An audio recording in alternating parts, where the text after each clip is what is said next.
Hello, my dear friends. Welcome. Today, my topic is simple present tense. So many students meet me and tell me, "Sir, I want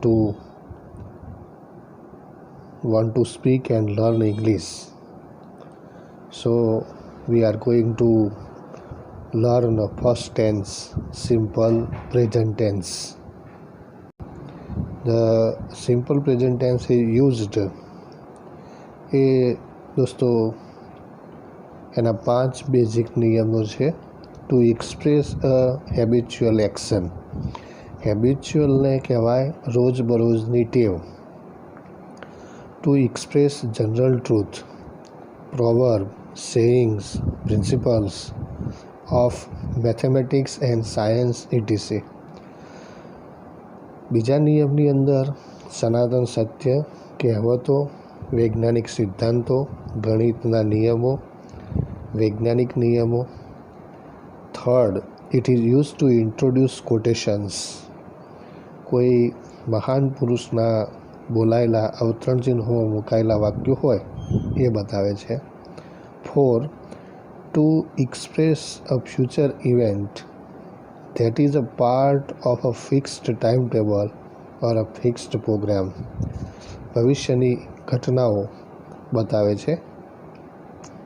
fifth number, it is used instead of the simple future tense in clauses of time and of condition. એ રચના છે એ ઇફથી શરૂ થતી હોય છે. એ આવી રીતે 5 વિભાગોની અંદર simple present ટેન્સનો ઉપયોગ આપણે કરતા હોઈએ છીએ. In exclamatory sentences beginning with here or there to express what is taking place. Simple present tense બતાવવા માટે ઉદ્ગાર વાક્યની અંદર હિયર અને ધેર સાથે પણ એનો આપણે ઉપયોગ કરી શકીએ છીએ. To broadcast running commentary. જે કોમેન્ટ્રી અપાતી હોય છે એ મોટાભાગે સિમ્પલ પ્રેઝન્ટ ટેન્સનો ઉપયોગ કરી અને આપવામાં આવે છે. To describe a situation which is not likely to change. કેટલાક એવી પરિસ્થિતિઓ છે જે બતાવવા માટે પણ આ ટેન્સનો ઉપયોગ કરાય છે. ખાસ કરીને ભૂતકાળની કોઈ ઇવેન્ટ હોય એના માટે એનો ઉપયોગ થાય છે. For example, Ram goes to forest in the beginning of imperative sentences. અને એ ઉપરાંત આજ્ઞાર્થ વાક્યોની રચનામાં રિક્વેસ્ટ, ઓર્ડર અને કમાન્ડ બતાવવા માટે સિમ્પલ પ્રેઝન્ટ ટેન્સનો ઉપયોગ થાય છે. એની અંદર પહેલો જે નિયમ આપણે જોયો, two express a habitual action. In first sentence, I get up early in the morning. Number 2, I go to school every day. He sings songs every morning. Sanjay helps the poor. Narendra plays cricket every day. We visit the zoo every year. આ બધા 6 વાક્યની અંદર એ રોજબરોજની ટેવોનું સૂચન કર્યું છે. એની અંદર every day, morning એ સમયદર્શક શબ્દ તરીકે ઉપયોગ કરવામાં આવ્યો છે. To express general truth, proverb, sayings, principle of mathematics and science etc. કેટલીક વાક્ય રચનાઓ એવી છે જે યુનિવર્સલ ટ્રુથ એક્સપ્રેસ કરે છે, સનાતન સત્ય. The earth moves round the sun. The sun sets in the west. An empty vessel makes more noise. Fortune favors the brave. Time and tired waits for none. The sun rises in the east. Truth always wins. To express a future event that is a part of fixed timetable or fixed program. The match starts at 9 a.m. The train leaves at 5:20 p.m. The trade fair opens on the 14th November every year.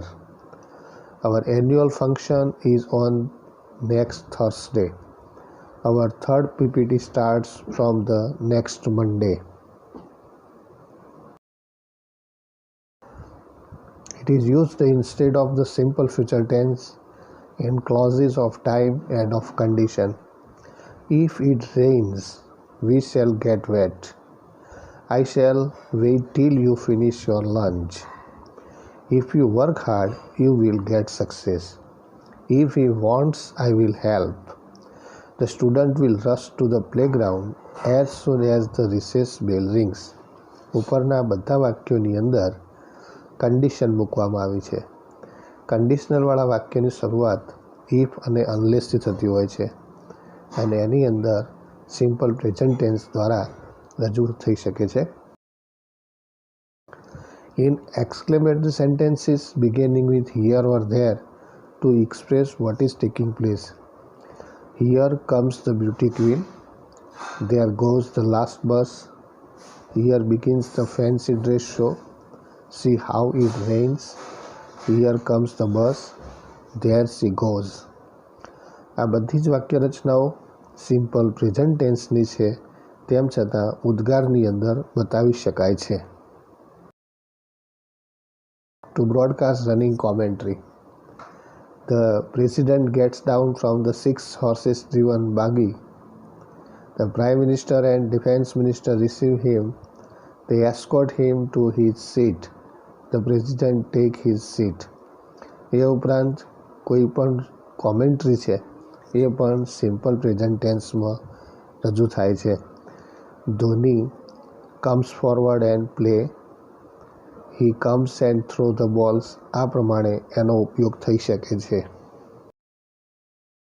To describe a situation which is not likely to change.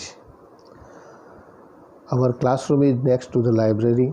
Haridwar is at the bank of the Ganga. This road leads to the government hospital. જે પરિસ્થિતિ છે કે જે બદલાવાની નથી એ સૂચવવા માટે પણ simple present ટેન્સના માધ્યમથી આપણે એનો ઉપયોગ કરી શકીએ છીએ. In the beginning of imperative sentences. Imperative શબ્દનો અર્થ થાય આજ્ઞાર્થ વાક્ય, અને આજ્ઞાર્થ વાક્યની અંદર રિક્વેસ્ટ, ઓર્ડર, કમાન્ડ બતાવવા માટે સિમ્પલ પ્રેઝન્ટ ટેન્સનો ઉપયોગ થઈ શકે છે. Help the નીડી. Wash your hands before you it anything. Post this letter please. આ ત્રણે ત્રણ વાક્યો એ ઇમ્પેરેટિવ સેન્ટેન્સીસના છે અને જે સાદા વર્તમાનકાળ દ્વારા એટલે કે સિમ્પલ પ્રેઝન્ટ ટેન્સ દ્વારા રજૂ કરવામાં આવ્યા છે. Frame the sentences using the following table.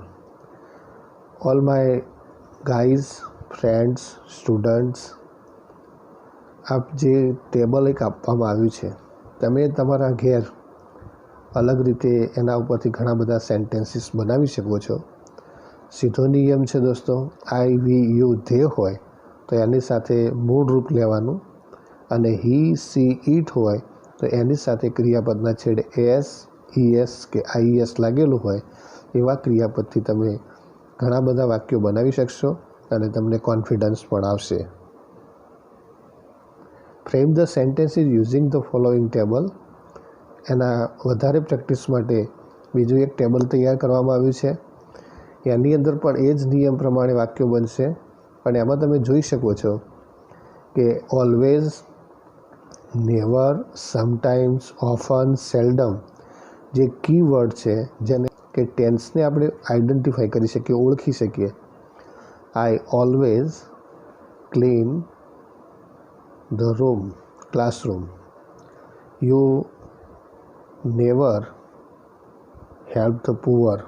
આ પ્રમાણે તમે સેન્ટેન્સ બનાવી શકો. He always reads a story book. Practice max main perfect. Make 10 questions from the following table and give their short affirmative or negative answer. આ ટેબલની અંદર પ્રશ્નાર્થક વાક્ય રચના કેવી રીતે બને એની માહિતી આપવામાં આવી છે. એની અંદર પણ આઈ, વી, યુ, ધે અને પ્લુરલ નાઉન સાથે ડુ આવે અને હી સી ઇટ અને સિંગ્યુલર નાઉન સાથે ડઝ આવશે. વાક્યની અંતે પ્રશ્નાર્થ ચિહ્ન મૂકવાનું આવશ્યક છે. Do I read a story book?